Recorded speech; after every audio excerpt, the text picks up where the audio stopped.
একদিন এমন এক জায়গায় তুমি থাকবে যেখানে আর কোনো রাত থাকবে না, কোনো কান্না থাকবে না, কোনো ভয় থাকবে না। সেখানে প্রতিটি নিঃশ্বাসে থাকবে শান্তি, প্রতিটি দৃশ্যে থাকবে আনন্দ। ভাবতে পারছো? এমন এক পৃথিবী যেখানে তুমি কখনো ক্লান্ত হবে না, কখনো মরে যাবে না, কখনো দুঃখ পাবে না। এটাই জান্নাত, আল্লাহর প্রতিশ্রুত সেই চিরস্থায়ী সুখের ঠিকানা। এই দুনিয়াটা কেবল একটি পরীক্ষা। এখানে আমরা যতটা ধৈর্য ধারণ করি, যতটা সৎভাবে চলি, সেটি নির্ধারণ করবে আমাদের চূড়ান্ত গন্তব্য, জান্নাত না জাহান্নাম। কুরআন ও সহিহ হাদিসে এমন সব বিস্তারিত বর্ণনায় এসেছে জান্নাত সম্পর্কে, যা মানুষের চিন্তা শক্তিকেও হার মানায়। রাসূলুল্লাহ সাল্লাল্লাহু আলাইহি ওয়াসাল্লাম বলেছেন, আল্লাহ বলেছেন, আমি আমার বান্দাদের জন্য এমন কিছু প্রস্তুত করেছি যা কোনো চোখ দেখেনি, কোনো কান শোনেনি, এমনকি মানুষের মনে পর্যন্ত আসে না। জান্নাত এমন এক স্থান যেখানে দুঃখের কোনো নাম নেই।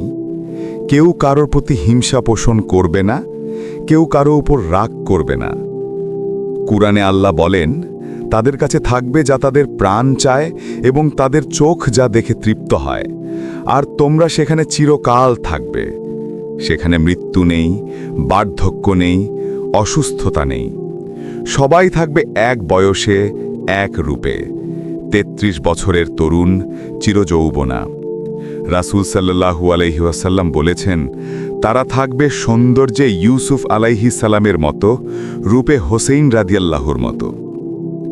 জান্নাতের ঘরগুলো এমনভাবে তৈরি হবে যা দুনিয়ার কোনো স্থপতি কল্পনাও করতে পারে না।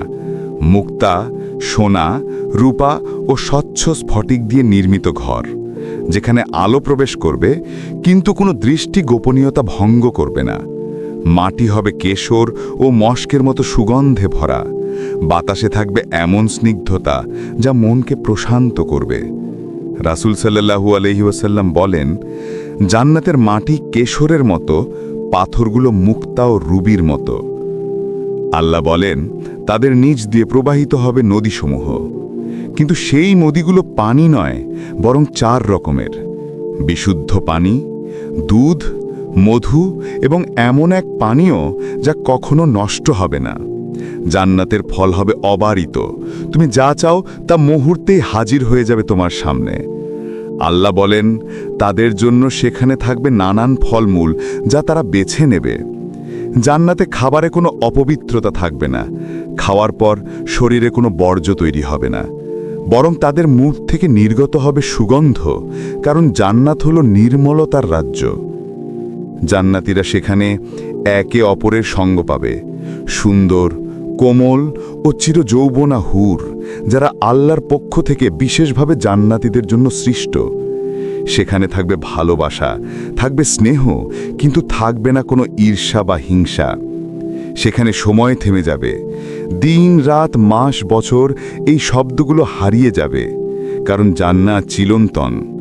রাসূল সাল্লাল্লাহু আলাইহি ওয়াসাল্লাম বলেছেন, একজন ঘোষক ঘোষণা করবেন, হে জান্নাতবাসীরা, তোমাদের জন্য এখন আর মৃত্যু নেই, তোমরা চিরকাল বেঁচে থাকবে। আর জান্নাতের সর্বোচ্চ পুরস্কার হবে আল্লাহর দর্শন। যখন জান্নাতীরা আল্লাহকে দেখতে পাবে, তখন তারা জান্নাতের সব নিয়ামত ভুলে যাবে। আল্লাহ বলেন, সেদিন অনেক মুখমণ্ডল হবে উজ্জ্বল, তারা তাদের রবের দিকে তাকিয়ে থাকবে। কল্পনা করো সেই মুহূর্ত, যে আল্লাহর জন্য তুমি নামাজ পড়েছ, যার জন্য কেঁদেছ, সেই আল্লাহকে তুমি নিজ চোখে দেখতে পাবে। এর চেয়ে বড় সুখ আর কি হতে পারে? কিন্তু জান্নাত অর্জন করা সহজ নয়। এটি তাদের জন্য যারা আল্লাহকে ভয় করেছে, অন্যের হক আদায় করেছে, নামাজ কায়েম করেছে, ধৈর্য ধরেছে এবং আল্লাহর সন্তুষ্টি অর্জনের জন্য জীবন কাটিয়েছে। কুরআনে বলা হয়েছে, যে ব্যক্তি আল্লাহর ভয় করে তার জন্য থাকবে 2টি জান্নাত। জান্নাত শুধু বিলাসের স্থান নয়, এটি চির শান্তির রাজ্য। এমন এক রাজ্য যেখানে কেউ কাউকে কষ্ট দেবে না, কেউ কষ্ট পাবে না। থাকবে শুধু আনন্দ, নিরাপত্তা আর আল্লাহর সন্তুষ্টি। রাসূল সাল্লাল্লাহু আলাইহি ওয়াসাল্লাম বলেছেন, যদি জান্নাতের কোনো নারী পৃথিবীর দিকে তাকায় তাহলে আকাশ এবং পৃথিবীর মধ্যবর্তী স্থান আলোকিত হয়ে যাবে। এটাই সেই জান্নাত যার সৌন্দর্য কল্পনারও অতীত। এই জান্নাতই সেই গন্তব্য যার দিকে প্রতিটি মুমিনের হৃদয়ে ছুটে চলে। পৃথিবীর দুঃখ, কষ্ট, ক্লান্তি সবই একদিন মুছে যাবে যদি আমরা আল্লাহর পথে অবিচল থাকতে পারি। জান্নাত কোনো গল্প নয়, কোনো কল্পনাও নয়, এটি বাস্তব, যেমন বাস্তব এই পৃথিবী। যদি আমরা আল্লাহর আদেশ মেনে চলি, নামাজ কায়েম করি, মানুষকে কষ্ট না দেই আর আমাদের নিয়াত রাখি বিশুদ্ধ, তাহলে একদিন আমরা সেই জান্নাতের দরজায় পৌঁছে যাব, যেখানে ফেরেশতারা বলবে, সালামুন আলাইকুম, তোমরা ধৈর্য ধরেছিলে, এখন প্রবেশ করো এই জান্নাতে। আর তখন তুমি হাসবে, বলবে, এটাই সেই ঘর যার স্বপ্ন আমি দুনিয়ায় দেখতাম।